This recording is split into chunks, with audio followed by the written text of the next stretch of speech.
21শে জুলাই তৃণমূলের শহীদ দিবসকে সামনে রেখে আরামবাগ সাংগঠনিক যুব তৃণমূল কংগ্রেসের উদ্যোগে প্রস্তুতি সভা অনুষ্ঠিত হল খানাকুলে। লোকসভা নির্বাচনের ফলাফল বেরোনোর 2 মাসের মধ্যে রাজ্যের শাসক দলের বড় সভা 21শে জুলাই হতে চলেছে। তারই প্রস্তুতি নিয়ে বুধবার খানাকুলের কৃষ্ণনগরে প্রস্তুতি সভা অনুষ্ঠিত হল। সাথে সাথে এলাকার তৃণমূল কর্মীদের দলীয় কার্যালয়ের উদ্বোধন হয়। উপস্থিত ছিলেন আরামবাগ সাংগঠনিক জেলা যুব তৃণমূল কংগ্রেসের সভাপতি পলাশ রায়, অর্ঘ্য কুশারি থেকে শুরু করে তৃণমূলের একাধিক কর্মী সমর্থকরা।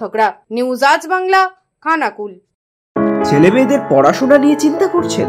আর নয় চিন্তা, সঠিক পরিকাঠামোয় শিশুদের পড়াশোনার একটাই ঠিকানা, নাঙ্গুলপাড়া শিশু উদ্যান। এখানে রয়েছে সুসজ্জিত ক্লাসরুম, প্লেগ্রাউন্ড, সিসিটিভি ক্যামেরা সহ উপযুক্ত পরিকাঠামো। গ্রামীণ পরিবেশে সাধ্যের মধ্যে কোয়ালিটি এডুকেশনের একটাই নাম, নাঙ্গুলপাড়া শিশু উদ্যান। আমাদের ঠিকানা নাঙ্গুলপাড়া, খানাকুল, হুগলি। Phone number 8670354361। শিশুর বিকাশে নিবেদিত প্রাণ, সকলের তরে